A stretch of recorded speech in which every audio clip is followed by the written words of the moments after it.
Halo pemirsa, apa kabar? Senang sekali saya Raden Marlias dapat kembali menemani Anda dalam sebuah program talkshow yang syarat informasi inspiratif untuk Anda dan juga keluarga. Inilah Bincang Sehati.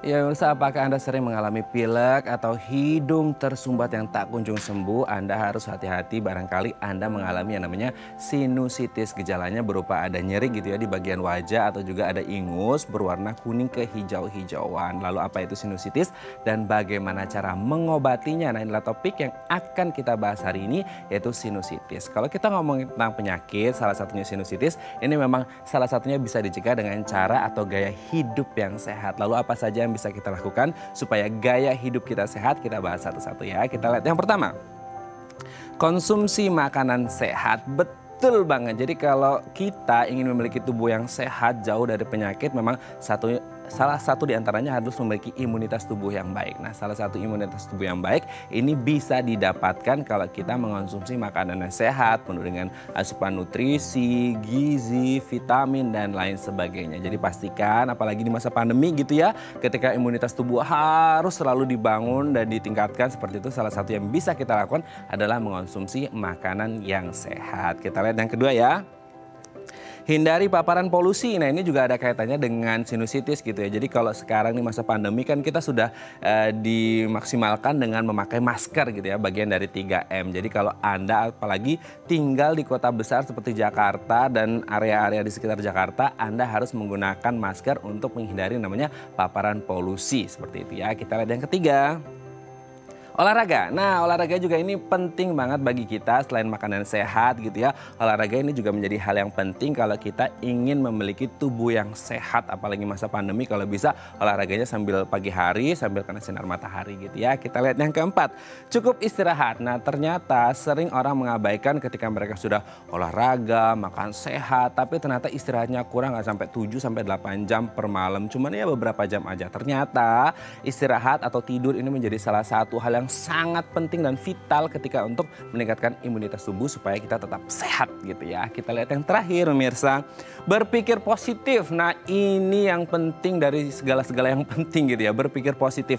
Karena memang yang namanya imunitas, selain hal-hal yang tadi, olahraga, makan sehat, istirahat, ternyata satu hal yang penting itu dimulai dari pikiran yang sehat. Jangan sampai kemudian kita mengalami gejala psikosomatis gitu ya, ketika pikiran kita nggak sehat, nggak positif, negatif, akhirnya apa? Fisik kita jadi sakit. Oke, itu dia tadi 5 gaya hidup sehat dan kami akan membahasnya sesaat lagi. Tetap bersama kami di Bincang Sehati.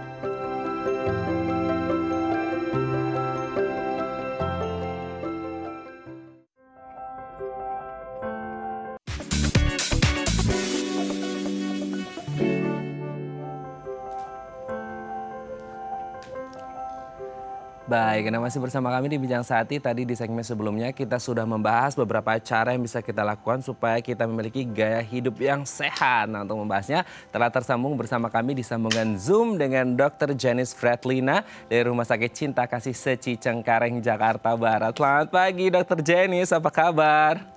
Selamat pagi, kabar baik kakak. Oke, dok, hari ini kita akan membahas salah satu hal yang sangat penting, tidak hanya selama pandemi gitu ya, tapi juga secara umum gitu. Apalagi kalau konteksnya salah satu tema besar kita hari ini adalah sinusitis gitu ya. Nah, pertanyaannya adalah kemudian ketika kita mau menghindari penyakit, entah itu sinusitis atau penyakit yang lainnya gitu ya, memang salah satu hal yang bisa kita lakukan adalah menjaga pola hidup yang sehat. Nah, kita akan bahas beberapa di antaranya ya dok ya. Kita lihat yang pertama, konsumsi makanan sehat. Nah, gimana nih maksudnya konsumsi makanan sehat dengan tubuh yang sehat juga atau gaya hidup yang sehat, gimana nih dok? Iya, bener banget nih. Sebenarnya kalau kita mau ngebahas tentang makanan sehat, itu tuh banyak banget materinya tuh. Nah, cuman yang paling penting kita harus balik lagi ke pengertiannya. Apa sih makanan sehat itu? Sebenarnya makanan sehat itu adalah makanan yang mengandung cukup semua gizi yang dibutuhkan sama tubuh kita. Nah, tentunya jumlah sama jenisnya itu harus sesuai nih dengan kondisi badan kita. Nah, sebenarnya tuh ada 5 komponen penting yang harus tubuh kita tuh wajib dipenuhi supaya tubuh kita tetap sehat. Nah, yang pertama kita lihat itu ada protein. Nah, untuk protein sendiri itu tuh kan ada 2 jenis, ada protein hewani dan juga ada protein nabati. Protein hewani itu bisa kita dapatkan misalnya dari ikan, ayam, dan juga telur. Untuk nabati kita bisa dapatkan dari kacang-kacangan. Nah, normalnya kebutuhan tiap orang itu 1 gram protein tiap kilogram berat badan. Hmm. Nah, terus komponen yang kedua yang wajib kita penuhi juga adalah karbohidrat. Karbohidrat itu kan juga ada 2 jenis nih, ada karbohidrat yang simple dan juga yang kompleks. Nah, untuk yang simple itu dia kandungan seratnya lebih sedikit, bahkan cenderung tidak ada. Makanya tidak begitu dianjurkan. Contoh makanan itu makanan yang mengandung gula-gulaan dan makanan yang terbuat dari tepung-tepungan. Sedangkan yang dianjurkan adalah karbohidrat kompleks. Karbohidrat kompleks ini lebih mengandung cukup serat. Jadinya contohnya itu seperti nasi merah, ada oatmeal, ada kacang, ada singkong, ada kentang. Nah, jadinya karbohidrat itu sebagai sumber energi utama itu bisa mencukupi kebutuhan kalori dalam tubuh kita. Nah, terus yang ketiga juga ada lemak nih. Lemak kan kita tahu nih ada lemak baik, ada lemak jahat. Nah, yang kita harus penuhi otomatis adalah lemak baiknya. Lemak baiknya kita bisa dapatkan misalnya dari buah alpukat, bisa dari kacang-kacangan. Pokoknya berbagai jenis makanan yang mengandung lemak baik dan omega 3 itu loh. Boleh kita juga konsumsi suplemen vitamin. Nah, yang keempat dan kelima itu adalah komponen vitamin dan mineral. Vitamin dan mineral ini bisa kita penuhi dengan mengkonsumsi berbagai jenis buah dan juga sayuran. Yang kita sarankan perharinya 3 porsi buah dan 3 porsi sayur. Nah, sebenarnya dari semua makanan yang kita tahu nih, semua itu kan sehat. Tapi kalau misalnya kita salah mengolahnya, itu bisa jadi bahaya nih. Misalnya kayak sayur kol. Kalau sayur kol kita tumis, kan itu sehat ya jadinya, maksudnya dilalap gitu sehat. Nah, tapi kalau misalnya sayur kol kita goreng, wah udah dah, jadinya itu kan udah mengandung minyak, gorengan, pokoknya jadi kayak udah lebih tidak sehat dibandingkan kalau yang ditumis. Nah, terus jangan lupa konsumsi air putih, tetap harus cukup tiap harinya. Betul sekali ya. Nah, ini penjabarannya sudah sangat lengkap sekali dari Dokter Jenis bagaimana kemudian makanan ini bisa berpengaruh pada kesehatan kita. Memang ini menjadi salah satu hal yang penting untuk meningkatkan imunitas tubuh ya, untuk membuat kita jadi lebih sehat gitu ya Dok ya. Kita lihat yang kedua nih Dok. Untuk kita yang tinggal di kota-kota besar, apalagi di kota-kota penyangga di sekitar Jakarta, polusi menjadi salah satu hal yang tidak terhindarkan gitu ya Dok ya. Nah, memang salah satu yang bisa kita lakukan untuk gaya hidup sehat adalah hindari paparan polusi. Nah, mungkin ini ada kaitannya dengan protokol kesehatan sekarang 3M, salah satunya memakai masker, ini juga penting gitu ya Dok ya. Betul. Nah, jadinya sebenarnya kalau untuk menghindari paparan polusi yang bisa kita lihat lah ya, nyatanya sekarang itu adalah polusi dari kendaraan bermotor. Benar yang kakak tadi bilang, kalau di kota-kota besar terutama yang kendaraannya itu banyak, polusi dari kendaraan bermotor itu sangat mengganggu dan bisa berpengaruh buruk untuk kesehatan kita, terutama organ paru-paru nih. Nah, cara yang paling gampang sebenarnya untuk kita adalah benar dengan menggunakan masker aja. Karena secara nggak langsung, kalau misalnya kita sudah menggunakan masker, kita tuh udah naruh filter satu nih di depan muka kita, supaya udara yang kita hirup itu lebih tersaring. Nah, jangan lupa kalau misalnya kita naik kendaraan mobil nih, misalnya jendelanya juga harus ditutup untuk menghindari dari polusi yang ada di jalanan. Konsumsi antioksidan juga penting tuh. Dapatnya dari mana? Balik lagi dari makanan sehat itu. Oke, memang kembali lagi ke makanan gitu ya. Tapi khusus untuk kita yang mungkin tinggal di Jakarta dan sekitarnya, di mana mobilitas orang ini sangat luar biasa tinggi, polusi ada di mana-mana. Ya mau nggak mau kita harus menjaga diri kita sendiri. Nggak mungkin kita berdiam diri di rumah terus gitu ya. Tapi kita juga harus beraktivitas. Nah, itu kita bisa akali dengan memakai masker sebagai salah satu juga prokes ya, atau protokol kesehatan selama masa pandemi ini juga gitu. Oke, kita lihat yang ketiga nih Dok. Olahraga. Nah, olahraga juga ini penting gitu ya Dok ya. Kemudian ketika orang sudah makan yang baik tapi kemudian nggak dibarengi sama olahraga juga agak ada yang kurang gitu ya Dok ya. Iya, benar nih. Kalau olahraga itu wajib ya hukumnya. Jadinya olahraga selain sehat badan dan juga jiwanya yang kita sehat juga kalau kita berolahraga. Nah, olahraga itu yang harus diperhatikan itu ada dua jenis nih. Ada kualitas dan juga ada kuantitasnya. Untuk waktunya dulu nih ya. Waktunya itu yang dianjurkan sebenarnya 75 sampai 150 menit tiap minggunya. Nah, ini tuh tidak wajib kita habiskan dalam 1 hari. Kita bisa bagi nih dalam beberapa hari. Misalnya kita mau bagi jadi 5 hari. Jadi setiap harinya kita cukup olahraga 30 menit aja. Nah, untuk jenisnya ini yang harus kita perhatikan.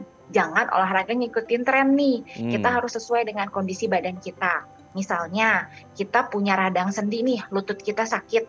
Nah, janganlah olahraga yang memberi beban ke lutut yang berat. Misalnya kayak lari atau bersepeda yang butuh tekanan lututnya besar. Pilihlah olahraga yang tekanan lututnya ringan, contohnya seperti berenang, begitu. Oke, berarti memang harus pintar-pintar juga untuk mengukur kemampuan diri gitu ya dan juga kondisi Betul kesehatan betul. kita. Jangan terlalu memaksakan. Kan tadi ngomongin kualitas dan kuantitas. Dan kalau olahraga kalau nggak salah nih saya pernah dengar juga kita harus bisa membedakan mana olahraga prestasi, mana olahraga sehat gitu ya. Kalau kita warga Iya, biasa bener kayaknya olahraga banget. sehat ya. Kalau prestasi itu lebih ke atlet. Jangan sampai kita warga biasa jadi kayak ikutan atlet, nanti malah kolaps yang ada. Oke dok, Iya kita iya. lanjut ke yang keempat, cukup istirahat. Nah ternyata ini juga penting ya dok ya, bagaimana kemudian pola istirahat kita ini menjadi penting untuk kesehatan tubuh kita, gimana nih? Nah, kalau istirahat juga benar. Jadi kalau misalnya tadi yang Kakak bilang kayak makan udah cukup, olahraga udah cukup, tapi istirahatnya kita kurang, sama aja bohong. Nah, Mhm, jadinya sebenarnya kalau untuk istirahat, kita harus perhatikan dari jumlah jamnya ya. mhm, Jumlah jamnya itu kalau untuk orang dewasa rata-rata itu 7 sampai 8 jam per harinya. Untuk anak-anak 9 sampai 10 jam per harinya. mhm, Nah, ini tuh harus pas. Kita harus atur-atur nih jamnya supaya nggak kurang dan juga nggak lebih. Karena baik kurang maupun lebih itu ada efek bahayanya. Nah, mmm. selain itu kualitas tidur kita juga harus diperhatikan. Kita susah tidur nggak nih? Atau pada saat tidur kita gampang terbangun nggak? Sama yang paling penting pada saat kita bangun tidur itu seharusnya badan tuh rasanya seger, kayak kita siap nih memulai aktivitas. Nah, kalau misalnya kita tidak merasakan itu semua atau mengalami gangguan-gangguan nih, kita harus cari penyebabnya apa. Mhm, Apakah kita misalnya sebelumnya tidur itu kita mengkonsumsi minuman yang berkafein, atau mmm. dalam kesehariannya kita kekurangan aktivitas. Itu tuh posisi tidur juga pengaruh ya, kadang-kadang kalau bangun tidur terus badannya sakit-sakit. Nah, itu yang harus kita perhatikan. Jadi kalau misalnya semua, faktor-faktor itu udah kita perhatikan, tapi kita kok masih nggak enak istirahatnya, mungkin bisa dikonsultasikan ke yang lebih ahlinya, dokter-dokter yang ada di sekitar pemirsa situ.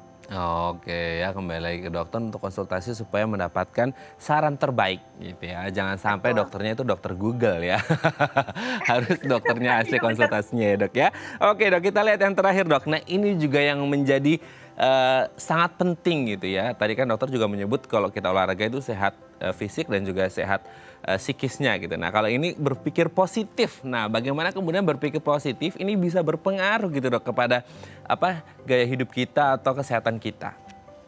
Nah, sebenarnya kalau misalnya berpikir positif itu kan ngaruhnya nanti ke hormon ya, ke Mhm, kesehatan jiwa kita. Nah, apalagi di masa yang kita harus diam di rumah aja nih, mhm, kadang-kadang berita-berita yang kita dengar itu kan berdasarkan dari grup WhatsApp, atau bisa juga dengar dari Instagram, nah atau dari TikTok lah. Nah, mhm, semua itu tuh belum tentu informasi yang disajikan itu benar. Nah, betul. jadinya penting banget kita untuk meng-cross check lagi, itu tuh si sumber informasinya itu benar atau enggak.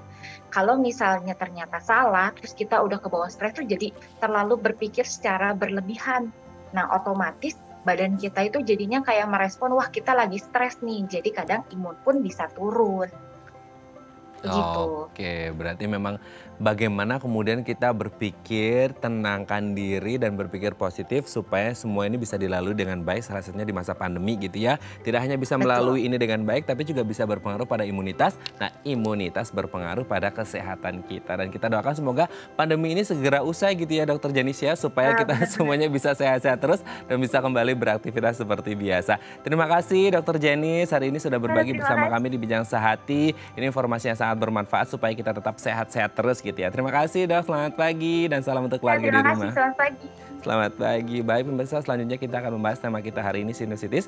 Bagi Anda yang memiliki pertanyaan seputar tema kita hari ini, Anda bisa menghubungi kami di nomor 021 290 32644 atau DM Instagram kami di @bincangsahatidayatv. Kami akan segera kembali.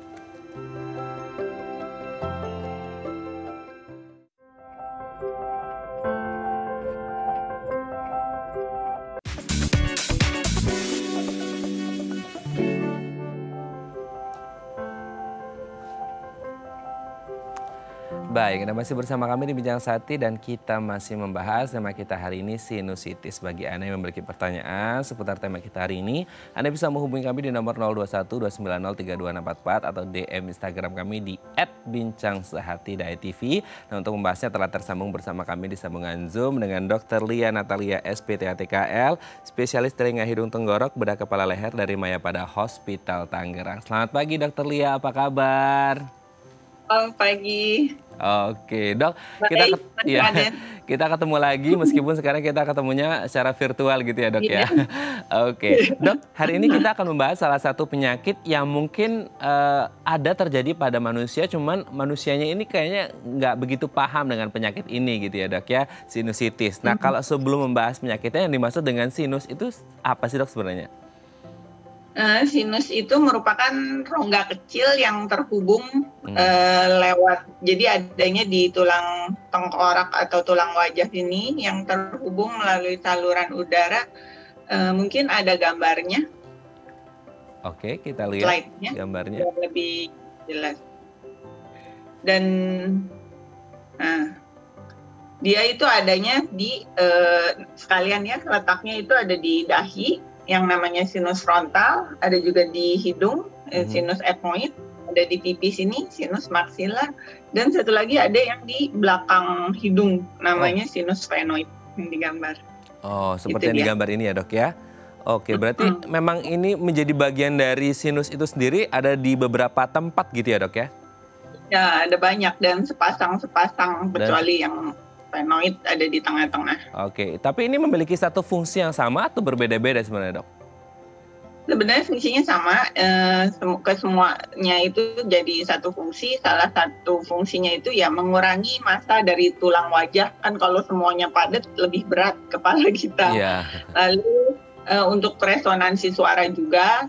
Dan misalnya ada trauma wajah nih, misalnya di wajah, dengan adanya rongga itu jadi nggak meneruskan tekanannya ke rongga yang penting di belakang wajah kita. Misalnya di sini kan penting tuh di otak, dengan adanya rongga, seenggaknya bisa tekanannya untuk diteruskan itu berkurang. Lalu juga bisa ada yang mengatakan untuk menghangatkan dan melembabkan udara yang dihirup. Oh gitu, oke, ada beberapa fungsinya gitu ya, Dok ya. Nah, kalau penyakit sinusitis ini sendiri gitu, Dok, maksudnya ini akan mengganggu bagian-bagian yang tadi, dan penyakit yang seperti apa sebenarnya? Ya, sebenarnya kalau sinusitis itu artinya itu sekarang sebenarnya namanya bukan sinusitis, Mas Raden. Namanya itu sebenarnya rhinosinusitis. Kenapa? Karena adanya peradangan di sinus pasti melibatkan peradangan juga di hidung, karena aliran atau drainasenya itu dari sinus ke hidung. Nah, makanya namanya itu sekarang rhinosinusitis, karena peradangan di sinus pasti akan peradangan di hidung. Rhinosinusitis. Dan sering awam ngomongnya, saya sinus, Dok, bukan sinus. Sinus itu anatomi normal ya. Jadi harusnya yang ngomongnya saya menderita sinusitis atau rhinosinusitis sekarang ini. Nah, itu ditandai dengan apa sih, pengertiannya apa sih? Jadi dia itu ada peradangan, itis itu kan radang. Peradangan sinus, rongga sinus dan hidung ya, yang ditandai dengan harus ada gejala, salah satunya tuh hidung tersumbat atau pilek. Nah, boleh disertai dengan tambahan gejala lain seperti nyeri wajah, gangguan penghidung. Terus juga pada saat pemeriksaan, saat dokter THT periksa, misalnya di nasoendoskopi hidung, itu ditemukan lendir yang kehijauan. Dan bisa juga dalam CT scan, misalnya cuma lagi CT scan kepala, nggak sengaja ditemukan adanya cairan di rongga sinus itu. Itu dia. Oke, cairan itu bertahan selalu di situ 24 jam atau hilang timbul, Dok? Jadi sebenarnya kalau normalnya itu mungkin pakai gambar lagi ya, slide nomor 2 ya. Coba. Jadi sebenarnya di dalam rongga sinus kita itu memang mengeluarkan lendir, kan bukan kulit ya, di dalamnya itu kan kayak rongga mulut kita, hidung kita itu namanya selaput lendir. Jadi pasti akan mengeluarkan lendir. Nah, di gambar bisa dilihat itu ada, mungkin next slide lebih jelas. Nah, itu rongga sinus selalu ngalirnya dari sinus ke hidung. normalnya itu bening cairannya. Tapi pada sinusitis karena lewat celah yang sempit itu, jadi penghubung antara sinus dan hidung itu lewat celah sempit. Celah sempitnya mungkin karena pilek-pilek, hidung tersumbat, ikut tersumbat, akhirnya drainase di pipi atau di area sinus lain itu terhambat, akhirnya cairannya mengumpul. Nah, karena mengumpul terlalu lama, atau mungkin terinfeksi bakteri atau virus dan bisa juga jamur, akhirnya jadi lendirnya yang harusnya bening normalnya berubah warnanya atau berubah menjadi nanah gitu, atau ya istilah kedokterannya sekret mukopurulen, seperti itu. Jadi tertahan di situ yang bikin sakit kepala, demam, gangguan penghidup dan lain-lain itu. Oh, oke. Berarti memang bisa menyebabkan ke demam, sakit kepala dan lain sebagainya gitu ya, Dok ya. Tapi kan ini posisi kan di dalam ya, Dok. Itu memang ada maksudnya kayak yang terlihat oleh mata secara langsung nggak sih? Ada kayak bengkak atau apa di luar gitu, selain yang ada di dalam gitu. Kalau di dalam kan kalau harus memang melewati CT scan dan lain sebagainya. Tapi kalau secara langsung mata ada nggak sih, Dok, kelihatan? Kalau dari lihat sendiri tidak karena ya? Kan itu rongga di dalam tulang, di dalam tulang wajah. Tadi balik lagi ke anatominya, udah di dalam tulang, ketutup otot, ketutup lemak, ketutup kulit, jadi kelihatan. Nah, pemeriksaan salah satunya yang sederhana dan tidak invasif atau maksudnya bisa dilakukan oleh dokter THT yaitu dengan kalau mungkin dulu masih pakai rinoskopi anterior, pakai spekulum hidung, terlihat tuh ada lendir yang keluar di antara yang saluran yang menghubungkan hidung sama sinus. Kelihatan tuh ada nanah seperti itu. Tapi kalau sekarang kan sudah lebih maju, kita pakai endoskopi, terlihat ada lendir berwarna hijau ke kuningan atau kuning kehijauan kayak gitu, kayak nanah keluar dari situ, itu udah bisa menegakkan diagnosa. Dan tentunya juga pertama dari anamnesa pasien, maksudnya keluhannya kita lihat dulu dari keluhan, lalu pemeriksaan fisik seperti itu. Tapi kalau lihat sendiri gitu enggak ya, Dok ya. Oke, karena dia berada di dalam. Ada komplikasi ya, misalnya ke mata, ini bisa matanya bengkak keluar bisa. Oke, berarti memang secara langsung dari mata tidak akan terlihat gitu ya, karena memang posisinya di dalam dan kita harus melihat juga gejalanya seperti apa. Nah, kalau memang tidak bisa dilihat dan harus based on gejalanya seperti apa, simptomnya, kan ada juga, Dok, mungkin orang-orang ini berpikir ini polip gitu. Nah, bedanya polip sama sinusitis itu apa sebenarnya? Sama, beda, atau gimana nih? Ya, betul. Jadi balik lagi ke slide ya, mungkin bisa dikasih lihat slide yang terakhir. Polip itu jelas berbeda dengan sinusitis. Sinusitis kan tadi adanya peradangan di dalam sinus dan juga ada ada cairan gitu. Sedangkan kalau polip itu jaringan atau tumor atau massa yang tumbuh di dalam saluran hidung. Polip sih bisa di mana aja di tubuh ya. Tapi ini kan lagi membahas polip hidung. Jadi adanya di saluran hidung. Nah, bentuknya seperti di gambar itu. Bentuknya seperti anggur, kayak menggantung. Seperti di gambar. Dia biasanya timbul di mungkin slide yang nomor 3. Timbul di celah sempit tadi. Celah sempit yang menghubungkan sinus dan hidung. Karena rongganya sempit, akhirnya tekanan negatif terus, dia berubah bisa membuat akhirnya terjadi polip. Jadi beda ya, polip sama sinus itu jelas, sinusitis itu beda. Oh, beda ya. Karena berarti tidak ada hubungan. Berarti tidak ada hubungan ya, Dok. Misalnya kalau orang kena sinus pasti kena polip atau polip kena sinus, tidak ada ya? Ada dong. Oh, ada? Ada. Gimana nih? Jadi kalau orang terkena sinusitis pasti ada polip nggak? Jawabannya tidak. Tapi kebalik, kalau orang polip pasti ada sinusitis. Karena kan polipnya balik lagi ke anatomi, polipnya itu letaknya di saluran yang menghubungkan sinus dan hidung. Letaknya di situ. Kalau drainasenya ketutup polip, otomatis drainase sinusnya nggak lancar, ya ketutup terus, pasti terjadi sinusitis. Gitu. Jadi orang dengan polip pasti terjadi sinusitis. Tapi orang sinusitis belum tentu ada polipnya. Gitu, bisa aja sinusitis karena bakterial, terus diobati sembuh selesai. Gitu. Karena kasus polip itu lebih bahaya gitu ya, Dok ya, lebih tinggi gitu ya. Karena dia menutup saluran yang membuat sinus terdrainase dengan baik itu tertutup oleh polip. Otomatis jadi ngumpul cairannya di semua sinus itu. Oke. Jadi orang yang dengan polip pasti terjadi sinusitis. Tapi orang sinusitis belum tentu polip. Oke. Belum tentu polip kalau orang sinusitis, tapi kalau polip sudah pasti sinusitis gitu ya. Ya, kan mengganggu. Oke, faktor risiko yang akhirnya memicu terjadinya sinusitis ini sendiri apa sebenarnya, Dok? Dan faktor terbesarnya apa? Jadi sinusitis itu sebenarnya bisa disebabkan 3, bisa karena virus, bisa karena bakteri, bisa juga karena jamur, tapi paling sering bakteri. Cuma kalau faktor apa yang sering menyebabkan sering ya bisa karena pilek, karena alergi, biasanya rinitis alergi. Terus ya tadi polip, ada polip jadi sinusitis. Terus anatomi sekat hidung yang nggak baik, misalnya kayak bengkok hidungnya, septum deviasi istilahnya. Anatominya nggak bagus, jadi drainasenya juga nggak bagus, akhirnya ya menyebabkan mudah terjadi sinusitis gitu. Itu sih. Oke.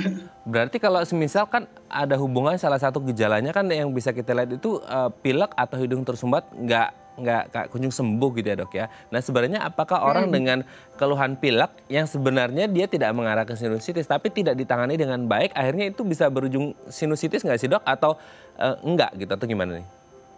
Betul. Jadi orang dengan pilek berlebihan, maksudnya pilek lama, tidak ditangani atau dikontrol dengan baik, ya otomatis tadi balik lagi anatomi drainasenya nggak bagus. Drainase sinus ke hidung harusnya kan selaput cairan lendir aja bening gitu. Memang tanpa kita sadari dia pasti ngalir terus. Kasarnya ini seperti air sungai, ngalir bening, membasuh kotoran yang ada di sinus keluar ke hidung ke belakang gitu.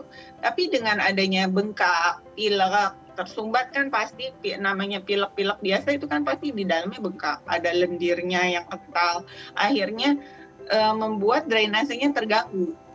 Kalau sehari 2 hari terus begitu terus, akhirnya bisa juga terjadi sinusitis karena drainase sinusnya nggak lancar, akhirnya ngumpul cairannya di sini terinfeksi virus, bakteri atau jamur, akhirnya jadi sinusitis. Nah, yang perlu dipahami kalau pilek terus itu, misalnya sekali menderita, sering nih pasien datang sekali menderita sinus, dia bilang misalnya saya sinus dok dari 2008, ya nggak terus-terusan sinusitis dari 2008 sampai misalnya sekarang nih 2021, nggak seperti itu, pasti ada fase sembuhnya mungkin, tapi suka pilek-pilek, harus dicari tahu kenapa gampang pilek, bisa juga karena faktor alergi biasanya. Jadi orang sinusitis itu bisa sembuh dengan pengobatan yang baik, bisa sembuh, nggak harus dengan operasi. Dan sekali sinusitis nggak berarti terus sinusitisnya tuh berada di diri dia terus gitu, nggak selalu gitu. Jadi bisa ada fase sembuh, cuma terus pilek-pilek lagi. Nah, pilek-pilek seringnya ini kenapa? Perlu dicari tahu faktor resiko apa yang nyebabin sering pilek-pilek tiap sebulan sekali, atau tiap minggu, atau tiap hari bahkan. Itu biasanya karena alergi. Oke, mungkin salah satunya karena alergi juga gitu ya, harus dicari tahu penyebabnya apa. Oke dok, nanti kita akan lanjutkan lagi membahas tentang sinusitis di segmen selanjutnya ya dok ya. Bagi Anda pemirsa yang memiliki pertanyaan seputar tema kita hari ini, Anda bisa menghubungi kami di nomor 021 290 3244 atau DM Instagram kami di @bincangsaati.tv. Kami akan segera kembali.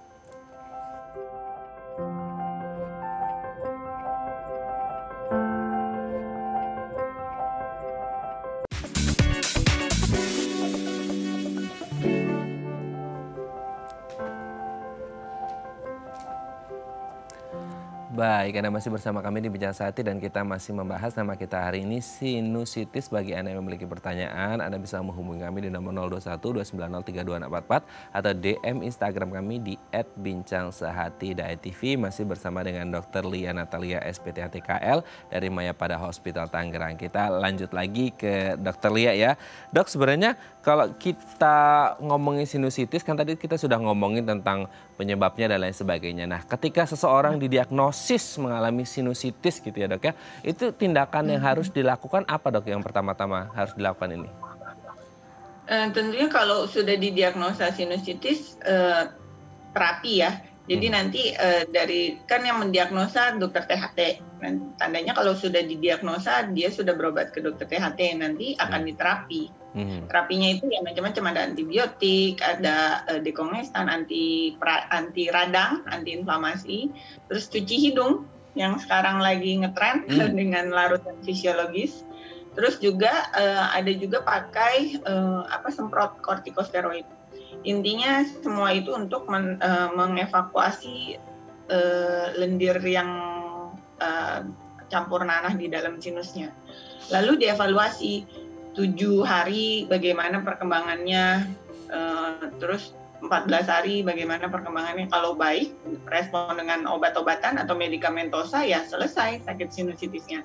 Tapi kalau sudah sebulan, 3 bulan, atau 1-3 bulan kita udah dengan pengobatan maksimal nggak membaik, nah itu perlu ada tindakan operatif untuk membantu ya mendrainase sinusnya itu, karena dia sudah tidak bisa dengan obat-obatan, jadi perlu tindakan. Tindakannya pun namanya FES ya, Functional Endoscopic Sinus Surgery.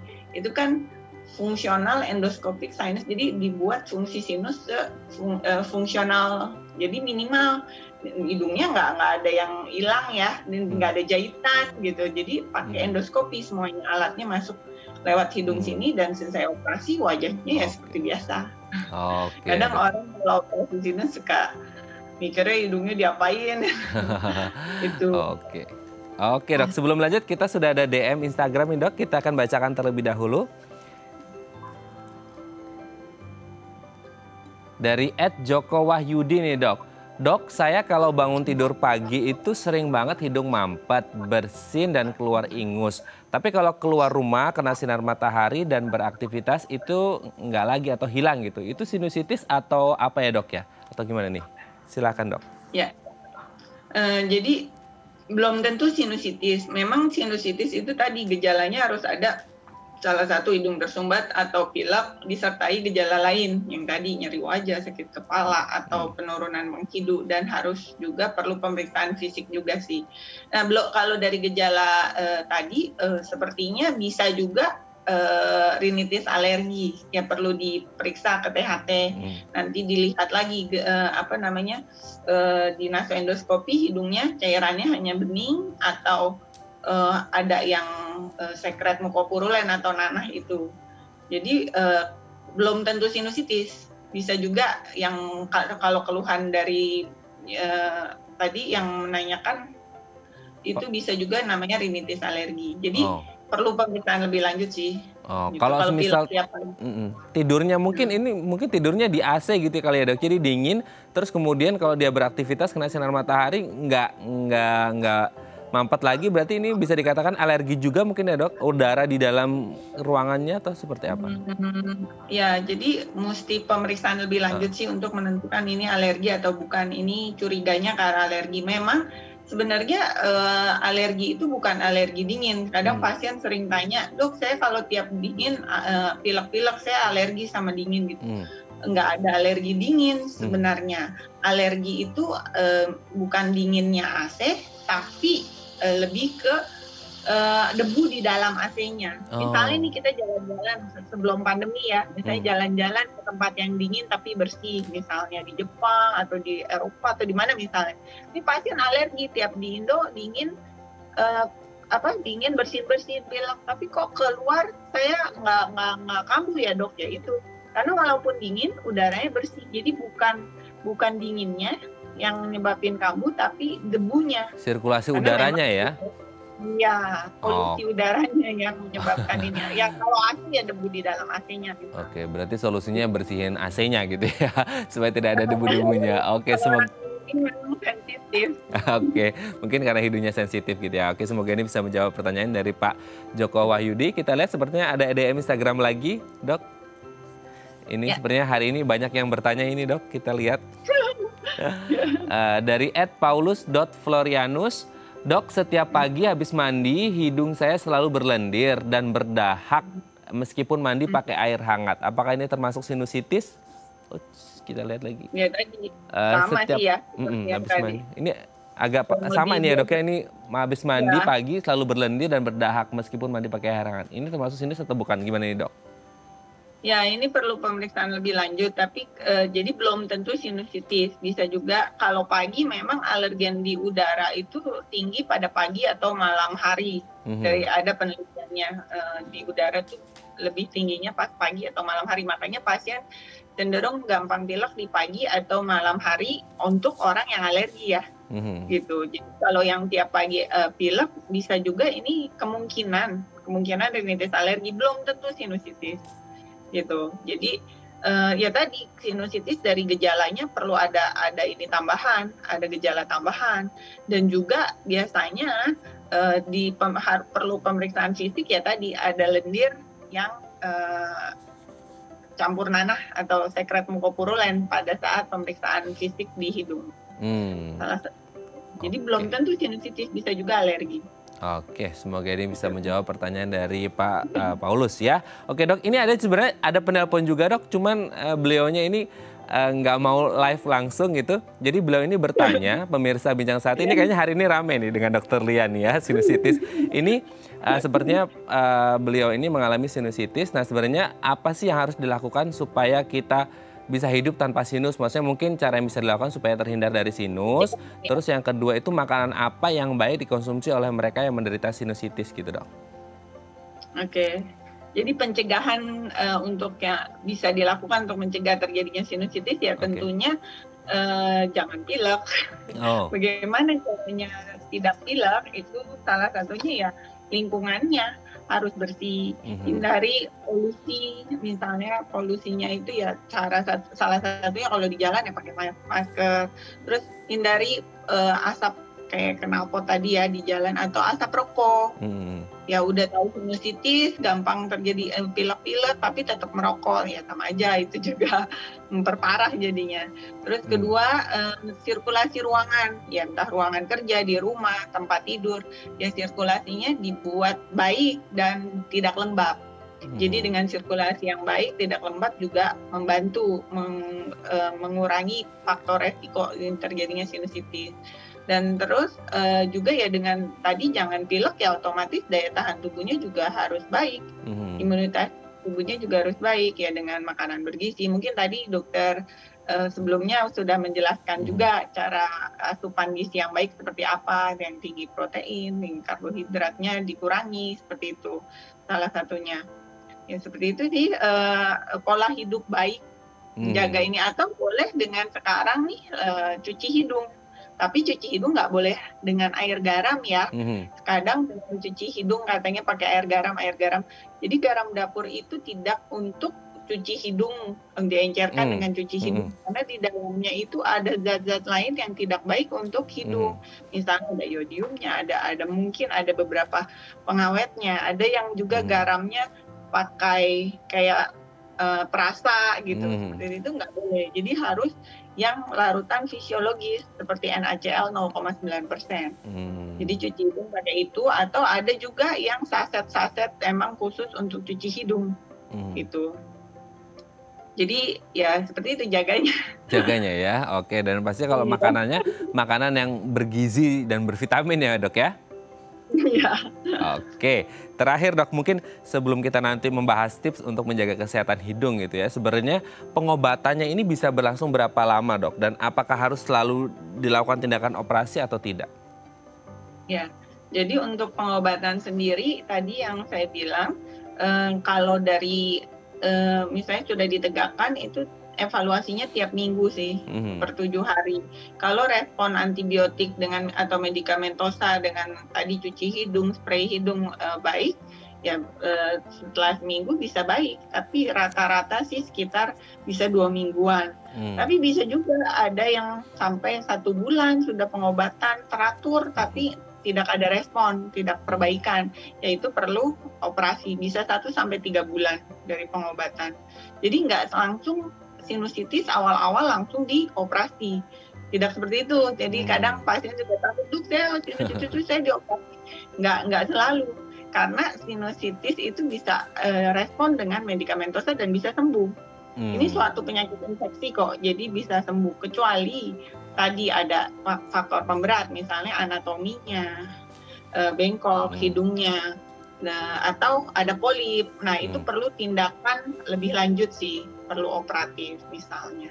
Tapi kalau polip masih awal juga nggak selalu, misalnya polip masih kecil, kita dengan medikamentosel maksimal juga belum tentu langsung operasi. Tapi kalau polipnya sudah besar ya tentunya perlu operasi. Oke, memang berarti harus tetap konsultasi dulu ke dokter SPTHTKL gitu ya, untuk mengetahui apakah memang ini sinusitis atau bukan dan apa yang harus dilakukan gitu ya dok ya. Oke, dok nanti di segmen selanjutnya kita akan membahas bagaimana sih cara menjaga supaya hidung kita tetap sehat gitu ya. Baik, pemirsa bagi Anda yang memiliki pertanyaan seputar tema kita hari ini, Anda bisa menghubungi kami di nomor 021 290 32644 atau DM Instagram kami di @bincangsehat.tv. Kami akan segera kembali.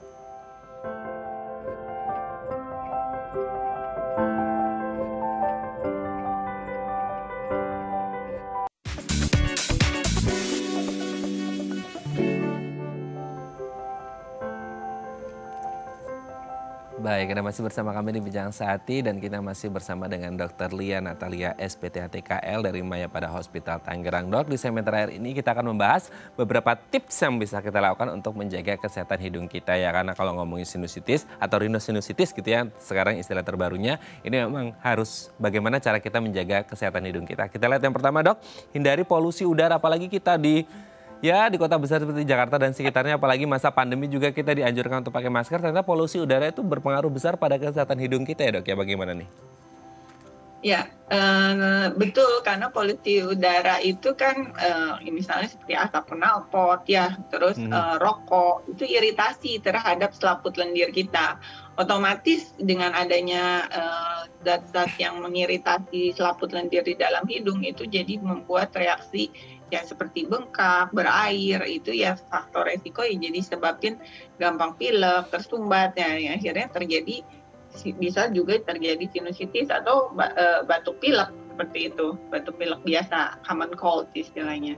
Makanya ya dihindari. Salah satunya misalnya kalau di rumah kita bisa bersih-bersih rumah, kayak tadi AC ya dicuci gampang, terus spray yang orang yang sensitif apalagi ya diganti, lap-lap, karena memang di Indonesia faktor lingkungan itu memang lebih berdebu ya, udara kita lebih berdebu dan lebih banyak polusinya. Nah paling kalau di luar kita kan nggak bisa hindari ya tadi pakai masker, kan sekarang juga lagi pandemi memang harus pakai masker ya, makanya bisa mengurangi ya. Oke siap, kita lanjut yang kedua dok. Bersihkan dengan NaCl, nah gimana nih dok? Ya itu memang sekarang kan juga awam mungkin udah banyak ya yang bikin video YouTube untuk cuci hidung bagus. Tapi ini tidak mencegah, ini mungkin lagi ini topik sekarang corona, itu tidak mencegah coronavirus. Tapi dengan cuci hidung yang baik, itu bisa membuat mucociliary clearance di ini, jadi drainase sinus ke hidungnya, lendir palut lendirnya itu terdrainase dengan baik. Karena dengan cuci hidung seperti itu membantu drainase sinus dan apa namanya istilahnya kalau di kedokteran mucociliary clearance, itu clearance-nya baik. Jadi dengan cuci hidung itu otomatis akan memperbaiki selaput lendir kita jadi lebih sehat gitu. Kurang lebih seperti itu. Oke. Apalagi kita habis dari polusi-polusi tadi dicuci, itu lebih baik. Betul ya, jadi membersihkan gitu ya, nggak nempel langsung di dalam hidung ya dok ya. Kita lihat yang ketiga dok, hindari mengorek hidung. Ini kan kayaknya kenikmatan tersendiri kalau ngomongin mengorek hidung ini dok. Nah ini ternyata harus dihindari ya dok ya, gimana nih?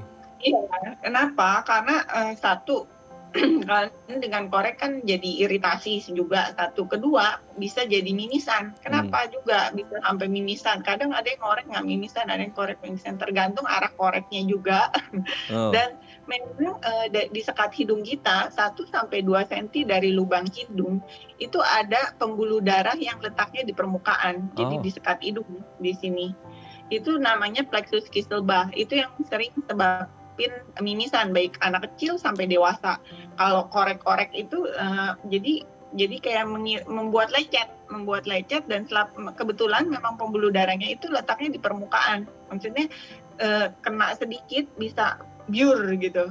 Tergantung karena ini kayak air selang aja, selang air kepotongnya dalam atau cuma dangkal di atas. Kalau misalnya dalam otomatis nyembur kan. Nah, kenapa ini bisa nyembur? Karena ini pembuluh darahnya itu arteri. Beda kalau kita ambil darah itu kan vena. Ini arteri, jadi tekanannya kencang dari jantung ke seluruh tubuh dan darahnya tuh merah seger. Makanya mimisan kadang darahnya merah seger, beda ya sama kita ambil darah seperti itu.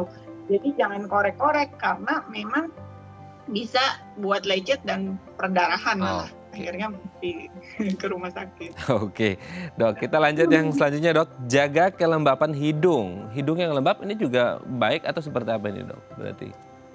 Ya, sebenarnya kalau udara terlalu kering juga kan nggak baik gitu. Kalau udara terlalu lembab juga nggak baik. Kelembapan hidung ya tadi salah satunya ya dengan cuci hidung bisa, terus juga dengan minum air yang banyak itu tadi bisa juga untuk membantu hidrasi tubuh dan hidrasi di area rongga hidung seperti itu. Berarti memang nggak perlu pakai uap ya. Gitu. Kan ada tuh, Dok, yang sering pakai uap-uapan gitu tuh nggak perlu ya, Dok, ya, atau perlu sih. Kalau nebulizer itu biasanya lebih ke arah paru untuk di parunya. Kalau kita hidung, rongga mulut dengan cuci hidung. Dengan cuci hidung ya. Oke, berarti tidak perlu dengan uap tapi dengan cuci hidung dengan larutan NaCl tadi ya. Air panas malah akhirnya jadi keseduh ya. Keseduh istilahnya atau kebakar. Oke, malah nanti ada sensasi terbakarnya gitu ya, Dok ya. Oke, Dokter Lia, terima kasih pagi hari ini sudah berbagi bersama kami di Bincang Sehati. Kita doakan semoga kita semua bisa menjaga kesehatan kita, terutama kesehatan hidung. Semoga kita tidak mengalami rhinosinusitis juga gitu ya, Dok ya. Dan memang harus menaati peraturan atau protokol kesehatan pada masa pandemi ini untuk kemudian menggunakan 3M ya, atau menggunakan masker seperti itu supaya menghindari polusi dan juga menghindari virus COVID-19 yang mungkin ya kita doakan semoga pandemi ini segera usai lah gitu. Semoga kita sehat terus dan bisa kembali beraktivitas seperti biasa gitu ya, Dok ya. Terima kasih Dokter Lia, salam untuk keluarga di rumah dan salam untuk teman-teman di Mayapada Hospital Tangerang. Terima kasih, Dok, selamat pagi. Ya, pagi. Baik, pemirsa, bagi Anda yang memiliki kritik dan saran, Anda bisa menghubungi kami di nomor 0889 8100 5000 atau Anda bisa follow media sosial kami di @bincangsehati.tv. Saya Raden Mardias pamit, sampai jumpa dan selamat beraktivitas.